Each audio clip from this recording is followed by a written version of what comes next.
Every day, millions of photos are shared on social media without a second thought, making them available for virtually anyone to see. But when unfriendly eyes are watching, the consequences can be devastating. Roshni Murthy with a Toronto girl who says an impulsive pulse almost ruined her life. I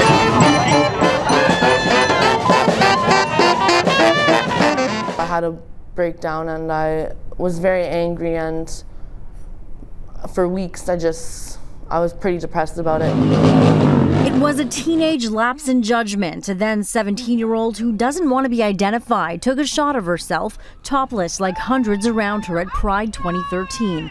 The girl we'll call S quickly uploaded the pics to Facebook. But then they were off like 10 minutes later because I put them on and I was drinking, and then my friends take them off and I took them off.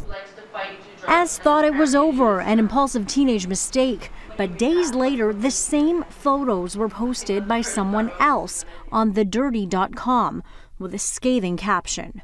This girl is a total crack whore, got strung out on multiple different drugs, has had multiple abortions, miscarriages, and is just the trashiest girl in general. She's typical white trash, who likes to fight, do drugs, and is apparently a nudist now. Piercing and painful comments like that are what you see on thedirty.com on a regular basis. Many so vile, we can't even show you on TV. The Arizona-based website has been around since 2008, but has pages dedicated to 20 Canadian cities. It makes the National Enquirer look like the New York Times. It's pretty easy to work this site. All someone has to do is submit a photo with their own comments, and once it hits thedirty.com, anybody can start chiming in with their own 2 cents.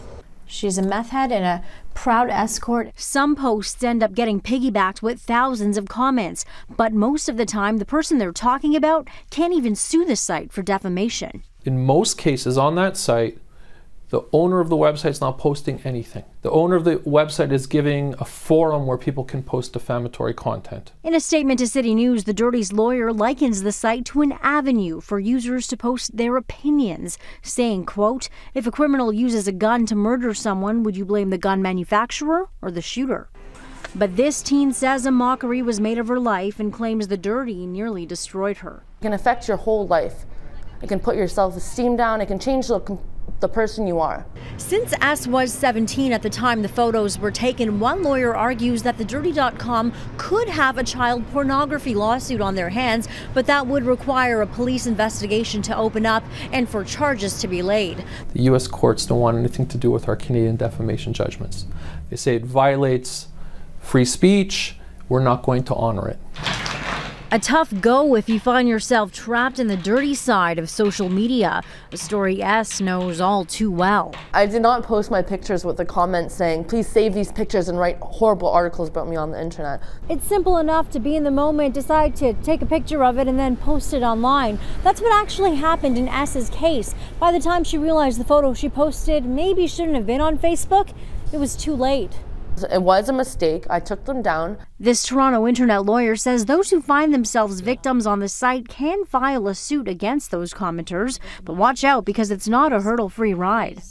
You're talking about subpoenaing information from the dirty, from internet service providers. At the end of the day, it could be that the person who posted it is just out of high school and has, no money to their name, which is often the case when you're dealing with the demographic of the dirty. But there are ways to temper the flare-ups a dirty post could cause. If it's a photo you took, copyright it. Then make a claim telling the site that it has no right to use your property.